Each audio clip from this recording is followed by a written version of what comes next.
देश में नया यही होना चाहिए, बदलाव होना चाहिए। 10 साल से यही सब मतलब बदलाव होना चाहिए। और अब जयंत चौधरी अगर जो है इन मुद्दों से भटक कर एक सांप्रदायिक ताकतों के साथ जुड़ते हैं तो कहीं ना कहीं ये किसान और आम जनमानस के साथ धोखा है।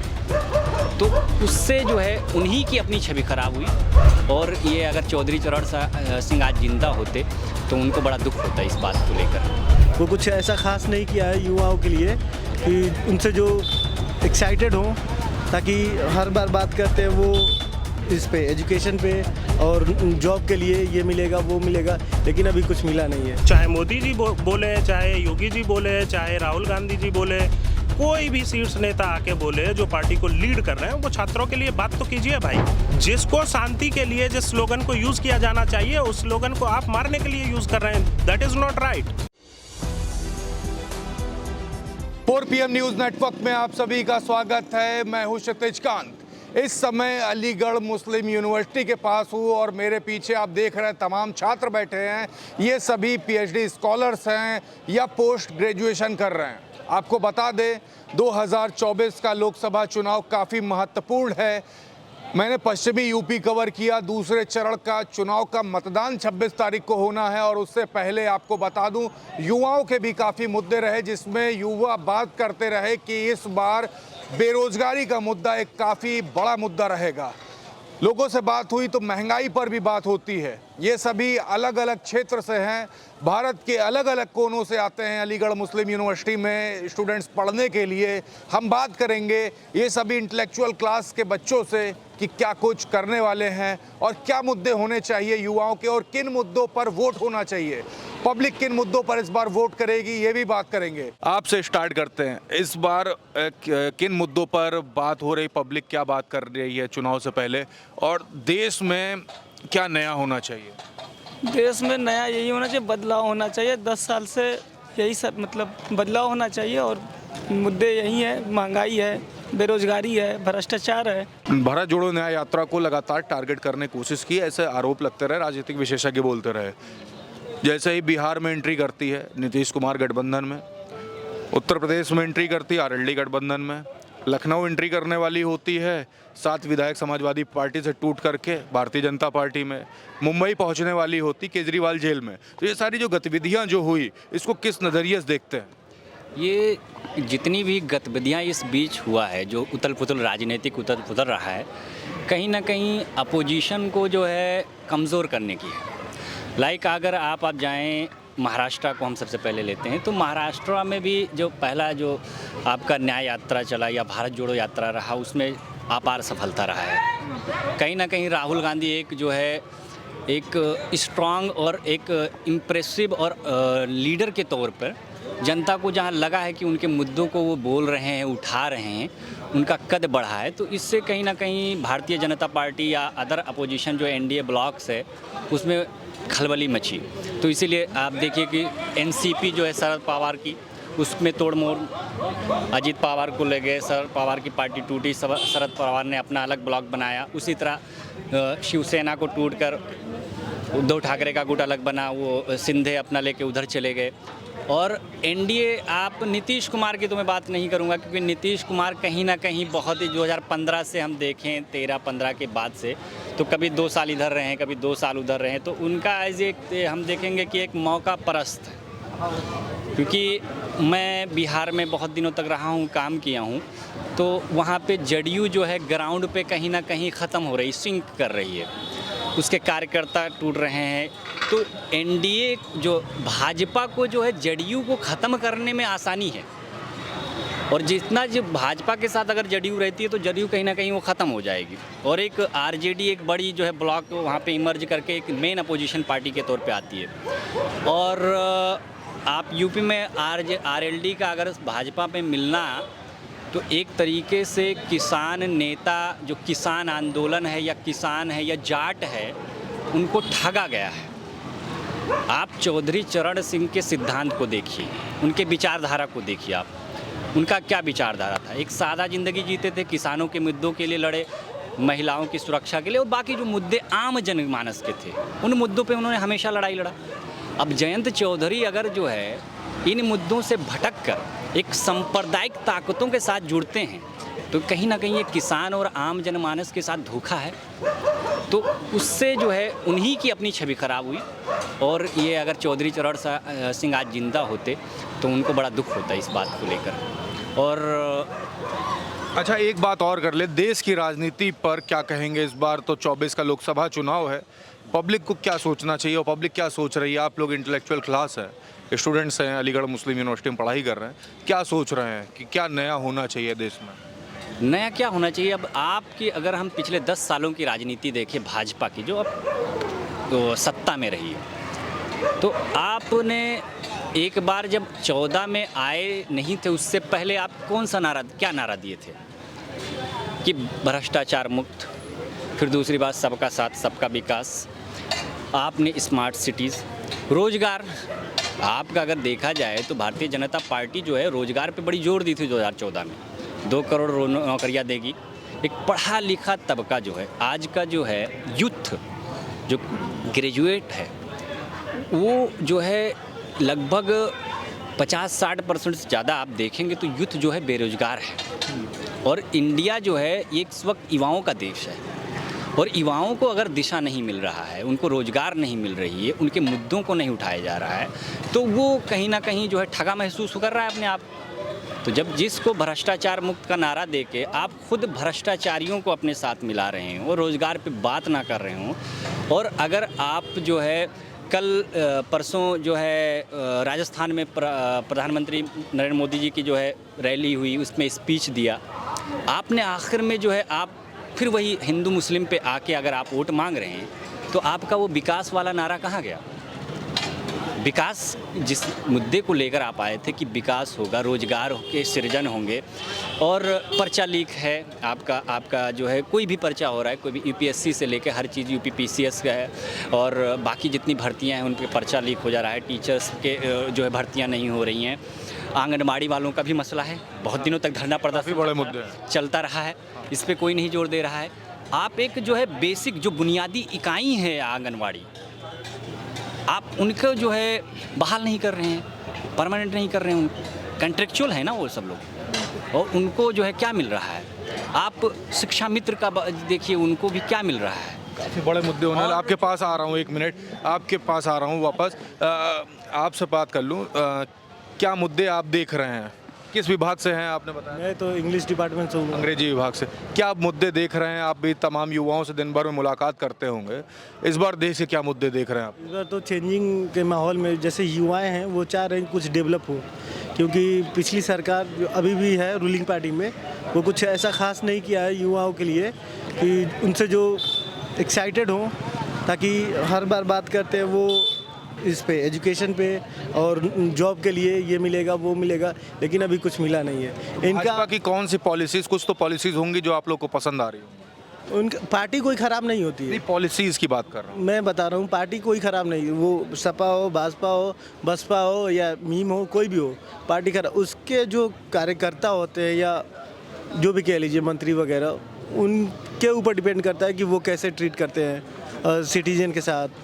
वरना ऐसे तो मुझे नहीं लगता है कि पार्टी कोई ख़राब होती है, वरना वो जो प्रॉमिस करते हैं, वादा करते हैं कि मुझे 2 करोड़ नौकरी देंगे, ये करेंगे वो करेंगे, last end of the story पे यही आता है उनका कि हिंदू हो गया, मुस्लिम हो गया, इनको काटो उनको मारो, वो पावर में आ जाएंगे तो ये करेंगे, मतलब लाइक ऐसे ही बात होती है। फिर ज़्यादातर अगर बात उठ के आएगी तो राम मंदिर पे आती है।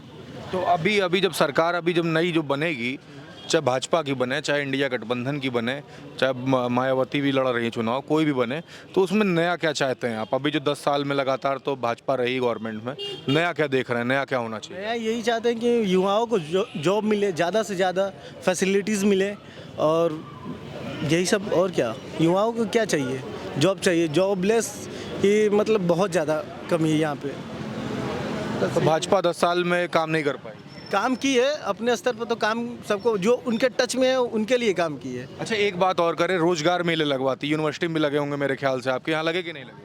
यहाँ पे मुझे आइडिया नहीं, यहाँ पे नहीं लगे हैं। यहाँ पे नहीं लगे। रोजगार मेले के बारे में सुने हैं? हाँ सुने हैं। तो उसमें जो रोजगार मिलते हैं वो क्या, जो स्टूडेंट जो पढ़ाई कर रहे हैं, जो इतना पैसा खर्च कर रहे हैं, उनके लिए वो सफिशिएंट है? वो मुझे नहीं लगता है, जहाँ मतलब एक होता है कि इस लेवल पे पैसा मिलना चाहिए, तो उस लेवल में दो को डिवाइड कर दे रहे हैं। अगर मैं कैपेबल हूँ, मुझे 60,000 मिलनी चाहिए, तो उसमें वो उन लोगों को हायर करते हैं कि 30-30 हज़ार में दो आ जाए। मतलब 15-15 हज़ार। हाँ, वैसे ही होता है। क्या ऐसा हो रहा है? रोजगार मेले के बारे में क्या कहेंगे? रोजगार मेला जैसे अब जहाँ होता है, अब कोई भी निकला 2 साल बाद 3 साल बाद कुछ पोस्ट निकले 100, 50। अब उन पोस्टों को भर्ती हुई तो उनका रिजल्ट आया 2 साल बाद, तो उसमें भर्तियाँ हुई, तो उनको इकट्ठा करके आप एक रोजगार मेला लगवा रहे हैं। आप 2 करोड़ यहाँ पे हर साल ग्रेजुएट जो होता है एनरोलमेंट के हिसाब से देखा जाए तो 12वीं 3 करोड़ लगभग जो है स्टूडेंट पूरे देश में जो है 3 करोड़ स्टूडेंट पास आउट होता है 12वीं के। फिर उसके बाद जो है ग्रेजुएशन होता है, मास्टर्स है। अगर मैं पीएचडी कर रहा हूँ इन इकोनॉमिक्स, अगर मैं पीएचडी करके 25,000 पे नौकरी करूँगा तो क्या है, उससे कोई फ़ायदा होने वाला है? मतलब जो सैलरी मिलनी चाहिए वो सैलरी बात नहीं होती है। अगर और बाकी जो यूनिवर्सिटीज़ में होती है वो यूनिवर्सिटी का अपना प्लेसमेंट सेल होता है, उसके थ्रू होता है। प्राइवेट जितनी भी जॉब्स होते हैं वो तो स्टूडेंट और यूनिवर्सिटी की मेहनत है। बिल्कुल। आपके पास आऊँगा, क्या देख रहे हैं इस बार? 2 बार भारतीय जनता पार्टी लगातार कंटिन्यू हो गई, एक बार और हैट्रिक लगाने का प्रयास कर रही है। नया क्या देखते हैं इस बार? जो गवर्नमेंट बननी चाहिए वो नया क्या करे? देखिए सर, मैं बात करूंगा एज अ वोटर। मैं किसी का प्रशंसक नहीं हूं, ना ही मैं राहुल गांधी का प्रशंसक हूं, ना ही मैं मोदी गवर्नमेंट का प्रशंसक हूं।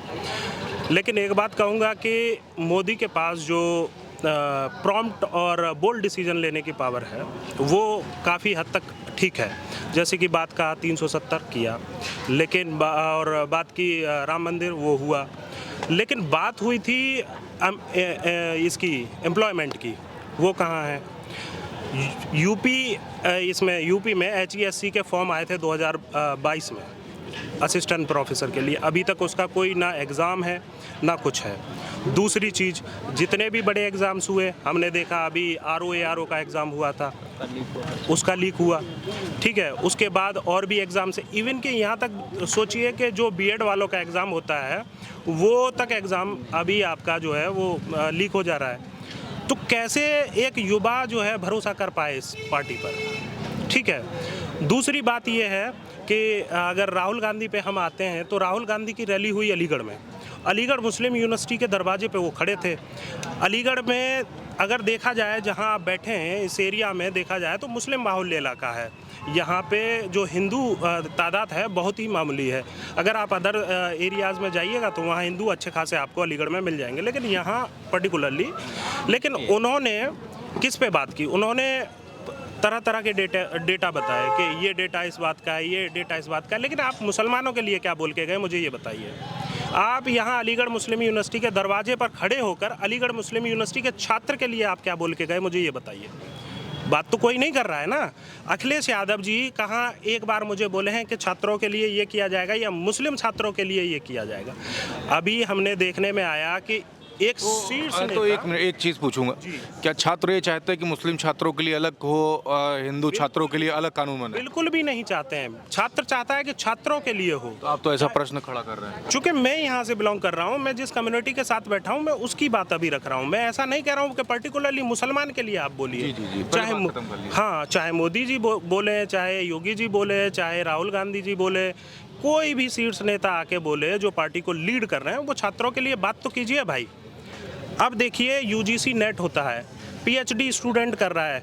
UGC ने अभी स्टाइपेंड बढ़ा के 7,000 कर दिया JRF वालों का, 7,000 एक्स्ट्रा बढ़ाया है, जो कि अभी 43,000 के अप्रॉक्सीमेट आता है।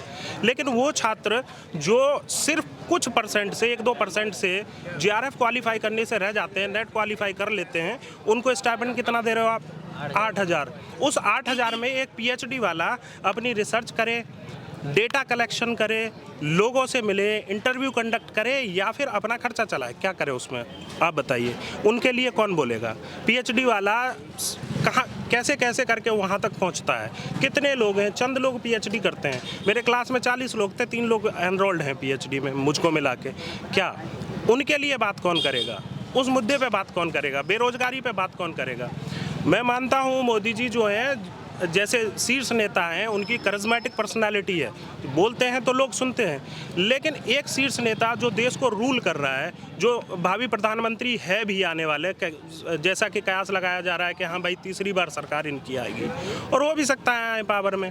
वो चूँकि उनकी वोट बैंक अच्छा खासा है, चूँकि मैं एक ऐसे गांव से बिलोंग करता हूं जहां पे मैं देखता हूं 98% जाट हैं, हमारे 14 घर मुस्लिमों के हैं, लेकिन यहां से सांसद होते हैं सतीश गौतम जी। मेरा गांव अलीगढ़ में ही आता है, कोई 40-45 किलोमीटर दूर है। आप ये बताइए, आपने उस गांव के लिए गौतम जी किया क्या? आप बीजेपी के नेता हो गए, आपने किया क्या उस गाँव के लिए? कितनी बार आपने वो गाँव विजिट किया? आसपास के जितने गांव हैं आपने, अभी आप मेरे गांव में जाके देखिए, ऐसे रास्ते हैं जहां पे कीचड़ भरा हुआ है। क्या कर रहे हैं आप? क्या कीजिएगा? एक देश का शीर्ष नेता ये कह रहा है, जो कि अंतर्राष्ट्रीय लेवल पे इतना, इंटरनेशनल लेवल पे इतना प्रमुख नेता है, मोदी जी की करिज्मेटिक पर्सनालिटी है, वो कह रहा है कि इंडिया के रिसोर्सेज पे पहला हक मुसलमानों का है। ऐसा कांग्रेस ने कहा। कब कहा भाई? आप फैक्ट चेक कीजिए। मनमोहन सिंह तो एक बार भी ऐसा नहीं बोले हैं। उसके बाद आप दूसरी बात कह रहे हैं कि आप डिवाइड नहीं कर रहे हैं। क्या बताइए, ये डिवाइड एंड रूल पॉलिसी नहीं है क्या? आप नहीं हिंदू और मुसलमान को बांट दे रहे हैं क्या? आप 1909 दोबारा से बनाना चाहते हैं? इलेक्टोरल जो डिवाइड हुआ था कि मुसलमान के लिए मुसलमान वोट करेगा, ये क्या राजनीति है भाई? देश को एकजुट करके चलिए ना। आपसे मुसलमान नाराज़ नहीं है मोदी जी, बिल्कुल मोदी जी से नाराज़ नहीं है, ना योगी जी से नाराज़ है, लेकिन आप मुद्दे की बात तो कहिए। आप क्यों बांट रहे हैं? इलेक्शन के जब इलेक्शन 26 को यहाँ होने वाला है, कंटेस्ट होगा, आप आके ये कह दे रहे हैं कि भाई मुसलमान जो है, मुसलमान के लिए सारी रिसोर्सेज हैं, उसके पास ही, उस पे रिसोर्सेज पे मुसलमान का हक है। आप बताइए कैसे मुसलमान का हक है? अब आप मुसलमान आप पे भरोसा दिखाए तो कैसे दिखाए? ठीक है, राम मंदिर का फैसला आया, मुसलमान ने कुछ किया? कोई विरोध नहीं, कोई विरोध नहीं हुआ, कहीं भी कोई हाहाकार नहीं मचा। ईद अभी कल परसों यहाँ से गुजरी है, अभी ईद हम लोगों ने मनाई। आप बताइए कितने मंदिर के सामने जाके हम लोगों ने छाती पीटी है? बताइए आप। कहीं नहीं। अल्लाह अकबर के नारे कितनी मस्जिदों के सामने लगे हैं। लेकिन हर बार ऐसा क्यों हो रहा है कि उस चीज़ को मीडिया ग्लैमराइज करके दिखा दे रही है? आप जय श्री राम, जय श्री राम। भाई हम जय श्री राम कहते हैं, हम कह रहे हैं, बोलिए। मर्यादा पुरुषोत्तम है भाई, उनका नाम लेने में क्या बुराई है? लेकिन आप उस नाम को as a slogan, violent slogan आप यूज़ कर रहे हैं, जैसे कि उसे धमकाने के लिए यूज़ किया जा रहा है, वो सही नहीं है। मर्यादा पुरुषोत्तम का नाम लीजिए, इज्जत से लीजिए। हम श्री राम का नाम आपके सामने लेते हैं, क्या बुराई है लेने में? जिसको लोग भगवान बोल रहे हैं, उसका नाम लेने में क्या बुराई हो सकती है भाई? कुछ भी बुराई नहीं है। हमसे आप 4 बार कहलवाइए, लेकिन ये नहीं है ना कि आप उनके नाम पे लोगों को मार दीजिए। जिसको शांति के लिए जिस स्लोगन को यूज़ किया जाना चाहिए, उस स्लोगन को आप मारने के लिए यूज़ कर रहे हैं। That is not right. बिल्कुल। तो इसी पे बात मैं करना चाह रहा हूँ कि भाई ये चीज़ ख़त्म होनी चाहिए। आप एकजुट करके सबको चलिए ना। मोदी जी फिर से तीसरी बार आप प्रधानमंत्री बनिए, लेकिन मुसलमानों को छोड़ के नहीं, मुसलमानों को शामिल करके आप प्रधानमंत्री बनिए। बिल्कुल। आप क्या कह रहे हैं, किन मुद्दों पर होना चाहिए इस बार देश में चुनाव, और नया क्या देख रहे हैं? ये मुद्दा बहुत सारे हैं, ठीक है। बेरोजगारी है, अन्याय है, सामाजिक भेद है, सब चीज़ें, लेकिन इस मुद्दे पे चुनाव हो नहीं रहे हैं। जब जाके राजस्थान में बोलते हैं कि मुसलमान ये कर लेगा, मुसलमान वो कर लेगा, ठीक है, आपके मंगलसूत्र ले लिया जाएगा, कांग्रेस लेके दे देगा, तो ये सब कोई मुद्दा नहीं है कि हाँ बेरोजगारी है तो उसका मुद्दा होना चाहिए। ये है ही नहीं इस चुनाव में। इस चुनाव में बस कैसी भी पोलराइजेशन कीजिए और वोट लीजिए। मोदी जी फिर तो दोबारा आएंगे, तीसरे बार भी पीएम बनेंगे, उसमें कोई बड़ी बात नहीं, ठीक है। तो नया क्या देखना चाहते हैं देश में, नया क्या होना चाहिए? देखिए, नया हमारे देखने और इनके देखने से नहीं होता है, ठीक है। हमारे नेता चाहेंगे तभी नया हो पाएगा। हम वोटिंग करते हैं, हमारी वोटिंग का, आज मैं वोटिंग करूँगा सपा को, सपा दूसरे दिन उधर बैठी रहेगी, ठीक है, तीसरे दिन उधर बैठी रहेगी। मैं आरजेडी को करूँगा, चौथे दिन उनका एमएलए जो होगा वो कहीं और होगा, जब एमपी होगा वो कहीं और होगा। तो हमारा जो वोट होता है उसके ठगा जाता है और उसको इधर उधर ले जाके वोट कर दिया जाता है, ठीक है। तो इस चीज़ को लेकर नाराज़ हैं जी। तो ये युवा थे जिनसे हमारी बात हो रही थी, अलीगढ़ मुस्लिम यूनिवर्सिटी के छात्र जो कि पीएचडी स्कॉलर्स हैं, हमें बता रहे थे कि इस बार किन मुद्दों पर देश में चुनाव होना चाहिए, और क्लियर किया है काफ़ी सारे मुद्दे जो देश में जो बड़े जो नेता हैं जिनको बात करनी चाहिए, वो मुद्दे पब्लिक के बीच में नहीं आके करते। ये भी बात हुई। अलीगढ़ मुस्लिम यूनिवर्सिटी के छात्रों ने अपनी बात रखी हमारे बीच में। कैसी लगी आपको कमेंट बॉक्स में लिखते रहिएगा और जुड़े रहिएगा 4 PM न्यूज़ नेटवर्क के साथ ग्राउंड रिपोर्ट के लिए। मैं हूं क्षितिज कांत, कैमरा पर्सन शुभम के साथ। धन्यवाद।